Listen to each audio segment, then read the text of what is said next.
বৌমা, পান সুপারি সব রেডি আছে তো? বরণ ডালাটা ভালো করে সাজিয়ে রাখবে। বিষ্ণুকে বলেছিলাম 7 রকমের মিষ্টি 7টি ঠোঙায় করে আনতে। গুনে দেখেছো তো? 7 রকমের ফল রয়েছে তো? মেজো জামাই আমার কাঁঠাল খেতে খুব ভালোবাসে। হ্যাঁ রে ইন্দ্র, তুই জানিস তোর মেজো জামাইবাবু কাঁঠাল খেতে কত ভালোবাসে? তুই এমন ছোট সাইজের কাঁঠাল নিয়ে এলি কেন? এক নাগাড়ে কথাগুলো বলে যাচ্ছিলেন মুখার্জি বাড়ির গিন্নি হেমাঙ্গিনী দেবী। জামাই ষষ্ঠীর সকাল থেকেই বাড়ি জুড়ে উৎসবের আমেজ। 4 মেয়ে 4 জামাই নাতি নাতনিদের নিয়ে আজ বাড়ি জমজমাট হয়ে উঠবে। বড় ছেলে ইন্দ্রবাবু হেসে বললেন, মা, বড় কাঁঠাল পাইনি বলেই ছোটটা নিয়ে এসেছি। জামাই ষষ্ঠীর বাজার তো, বুঝতেই পারছো। তাছাড়া ফলের দাম আকাশ ছোঁয়া। তবে লিচু আমজাম সবই এনেছি। হেমাঙ্গিনী দেবী এবার বড় বৌমা সাবিত্রী দেবীর দিকে তাকালেন। বললেন, বৌমা, এদিকে সব গুছিয়ে রেখে চন্দনটা বেটে রাখবে। আর হ্যাঁ, রান্না কত দূর এগোলো? 4 মেয়ে জামাই এক্ষুনি চলে আসবে। সাবিত্রী দেবী শান্ত গলায় বললেন, সব ব্যবস্থা হয়ে গেছে মা। লুচি তরকারি তৈরি, মাছের কালিয়া এঁচড় চিংড়ি হয়ে গেছে, মটনটা চাপিয়েছি, সেটাও হয়ে যাবে। আর রুই পোস্ত? ছোট জামাই কিন্তু রুই পোস্ত খুব ভালোবাসে। হ্যাঁ মা, সেটাও করা হয়েছে।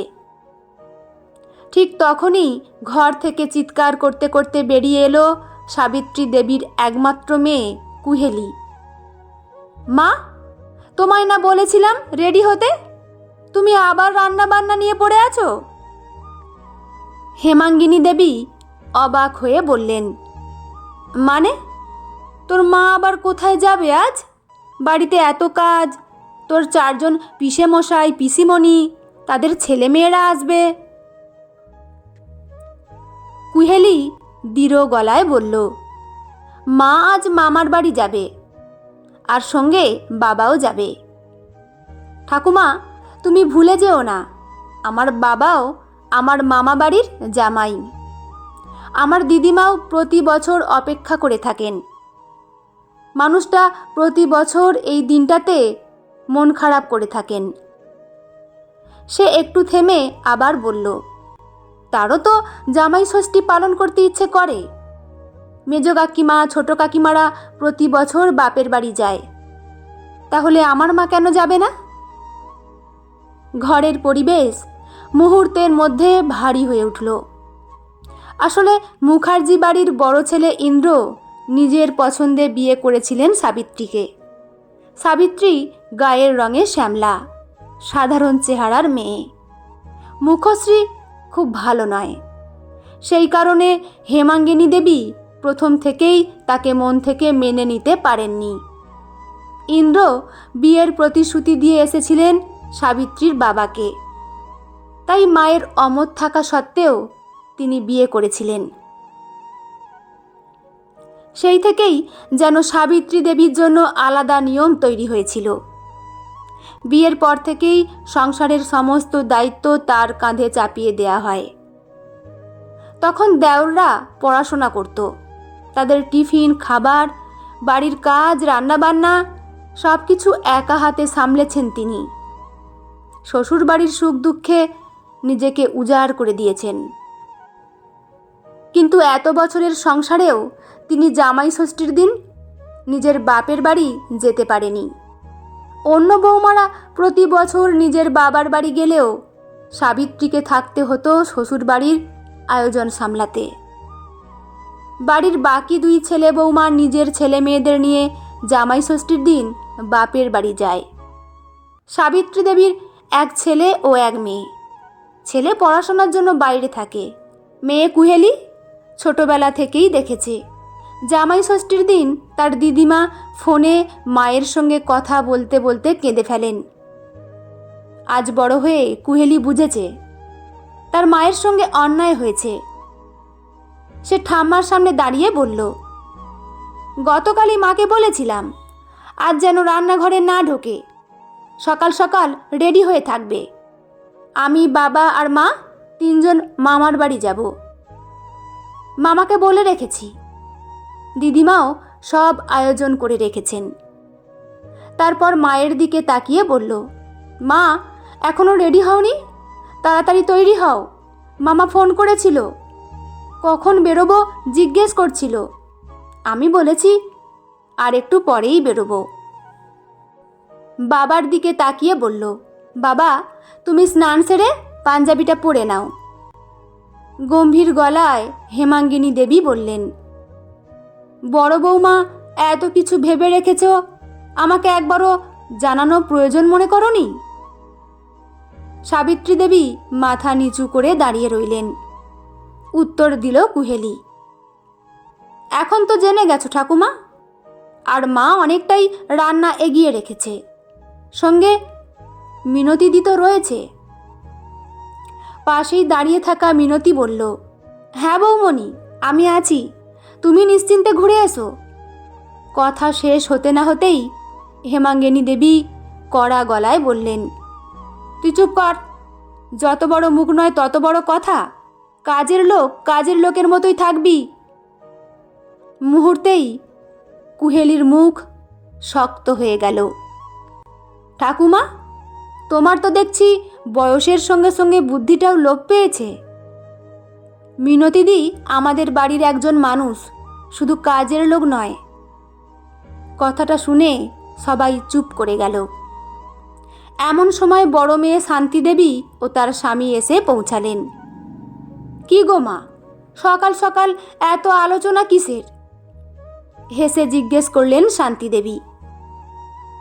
বড় ননদকে দেখে সাবিত্রী ঘোমটা টেনে প্রণাম করল। কুহেলি পুরো ঘটনাটা খুলে বলল। সব শুনে শান্তি দেবী বললেন, এ তো খুব ভালো কথা, আমিও তো কতবার সাবিত্রীকে বলেছি বাপের বাড়ি যেতে। তারপর মায়ের দিকে তাকিয়ে বললেন, মা এবার ওকে যেতে দাও, এতগুলো বছর এই মেয়েটা কষ্ট পেয়েছে, এখানে আমরা সবাই আছি, সব সামলে নেব। হেমাঙ্গিনী দেবী চুপ করে রইলেন, কথা বলতে গিয়েও যেন পারলেন না। সাবিত্রী দেবী মনে মনে ভাবলেন, কই এতগুলো বছর তো তার একজন ননদও তার পাশে দাঁড়ায়নি, একবারও তো কেউ মুখ ফুটে বলেনি আমরা সবটা সামলে নেব, তুই বাপের বাড়ি থেকে ঘুরে আয়। আজ কুহেলি প্রতিবাদ করছে, তাই ভালো সাজছে সকলে। কিছুক্ষণ পর রেডি হয়ে এসে সাবিত্রী দেবী হেমাঙ্গিনী দেবীর ঘরে ঢুকল। তার হাতের ফল, মিষ্টি আর কাপড়ের প্যাকেট দেখে হেমাঙ্গিনী দেবী কটাক্ষের সুরে বললেন, তা আগে থেকেই বুঝি কেনাকাটাও করে রেখেছিলে? সাবিত্রী কিছু বলার আগেই কুহেলি উত্তর দিল, আচ্ছা ঠাকুমা, যখন পিসে মশাইরা তোমাকে উপহার দেয় তখন তোমার কত আনন্দ হয় বলো তো? আমার দিদিমারও তো ঠিক ততটাই আনন্দ হবে। সে মৃদু হেসে বলল, আনন্দ তো কারো একার জন্য নয়, আনন্দ সবার জন্য। কথাটা শুনে হেমাঙ্গিনী দেবী কিছু বলতে পারলেন না। ঘর থেকে বেরোনোর সময় সামনে এসে দাঁড়ালো ছোট মেয়ে জামাই, মানে সাবিত্রীর ছোট ননদ নন্দাই। ননদ রিকু বলল, বড় বৌদি কোথাও বেরোচ্ছ?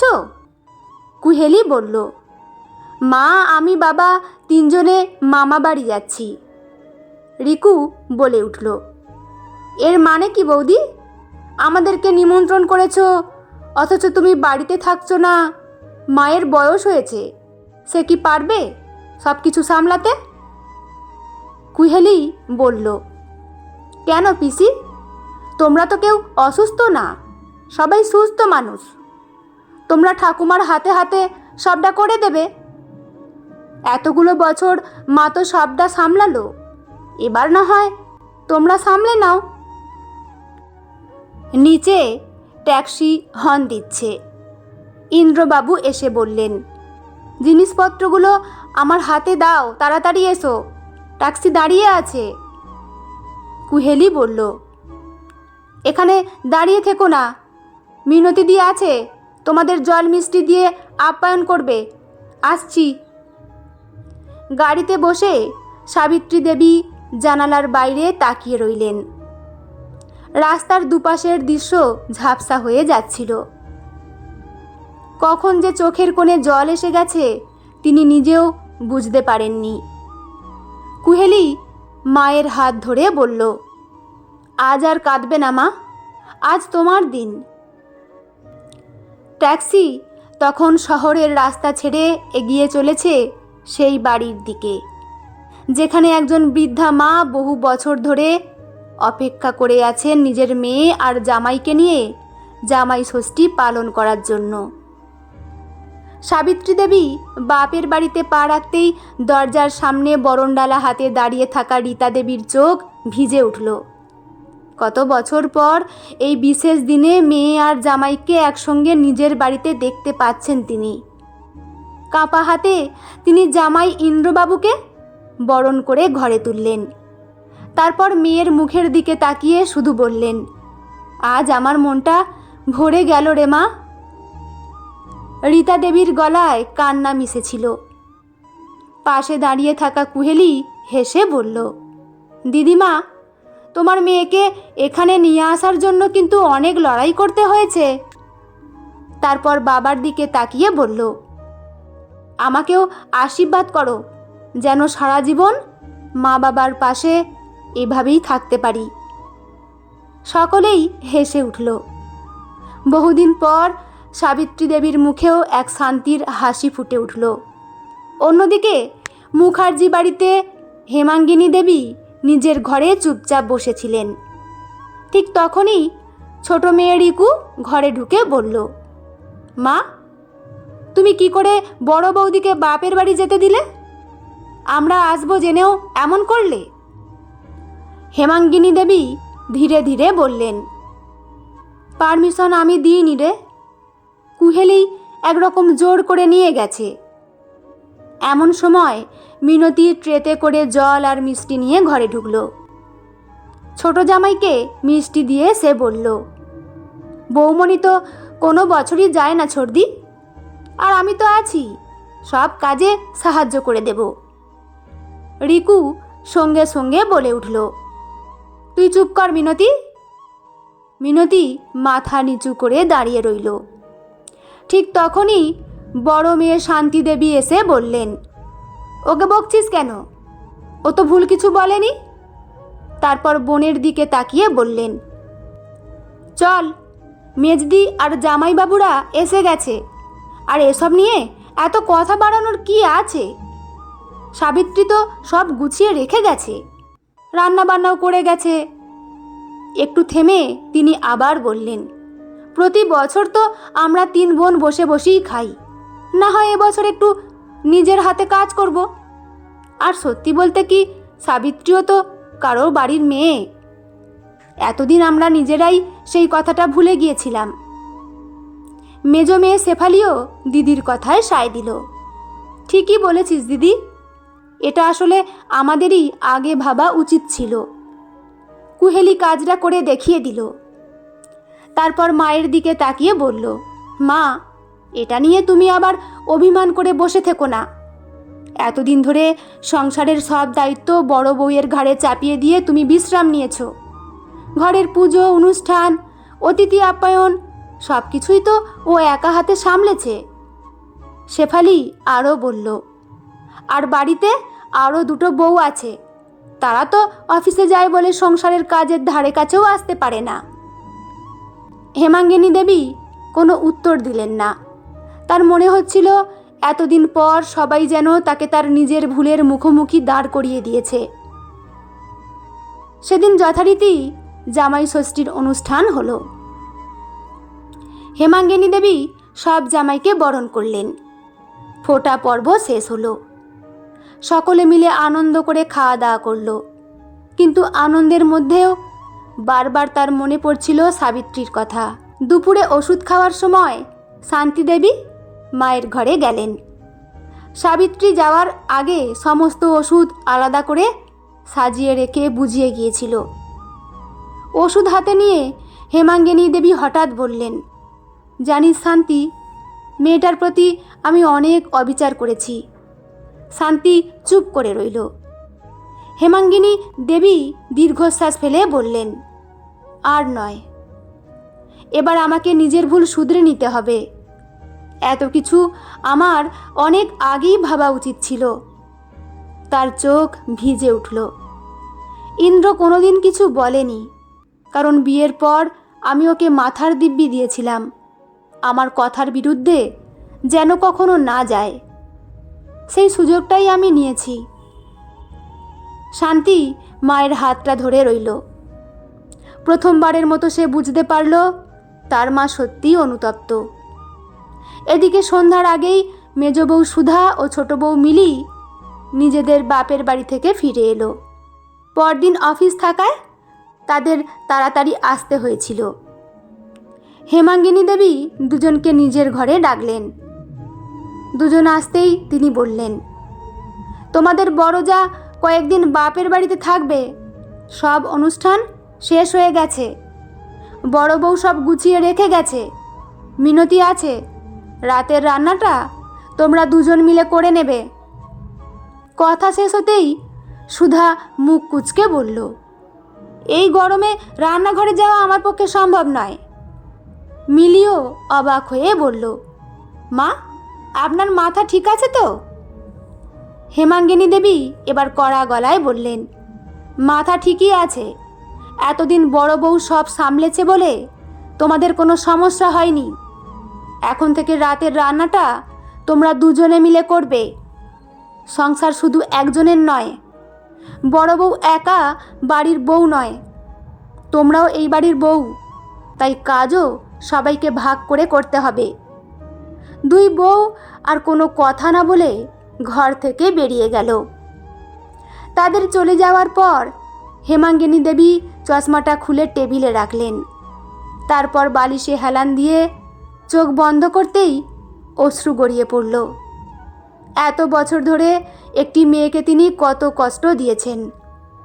সাবিত্রী কখনো প্রতিবাদ করেনি, কখনো মুখ ফুটে অভিযোগ করেনি, বরং নিজের কর্তব্য বলে সব কিছু করে গেছে। আজ সেই নীরবতার মূল্য তিনি বুঝতে পারছেন।